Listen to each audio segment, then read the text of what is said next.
I really wanted to build more number sense in kids.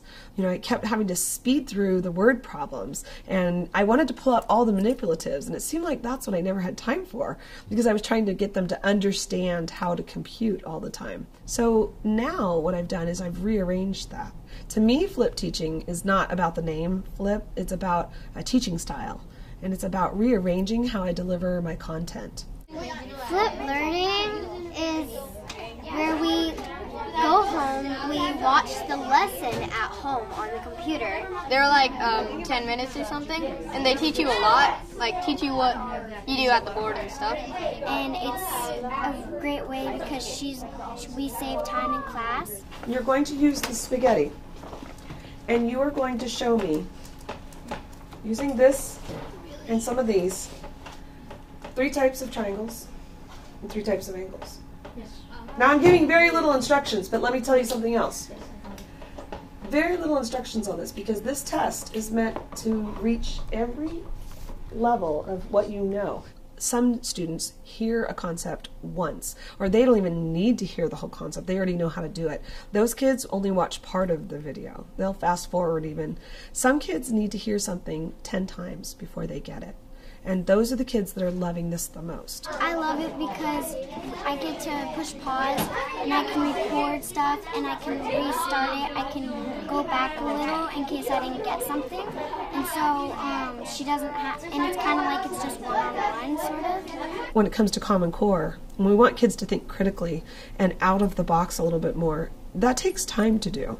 And so I need to get rid of some of the stand and deliver content, some of the things that I can offload to a video that they can watch and refer back to. And then in the classroom, do some of the higher order thinking skills, which they can't be doing at home on their own. It's better, it's perfect for group work, and that's the part where I'm most needed. That's why when I say it's not like the Khan Academy, because the teacher is still the most important part in this cycle of learning, you know, and I want to have that time in class to bring them to higher levels of thinking, and that goes right along with Common Core. What did you learn about squares, Anthony? Me? Yes. I ask the kids a lot, how did you feel today as a mathematician? How did you feel about the way we learned math today? Trying to get them to explain their thinking, because I want them to see that we're not always doing marshmallows and spaghetti. Sometimes you have to do it on a piece of paper, but that doesn't mean they have to keep their thinking limited to those numbers on a paper. I want to teach kids to be innovative. And sometimes when I only give them 10 problems on a page, they'll just do 10 problems on a page. When I give them a blank paper, it's incredible, all the different pieces that we saw today, because you're not limiting them. You're not putting a ceiling on their knowledge. So to me, that is how to teach innovation.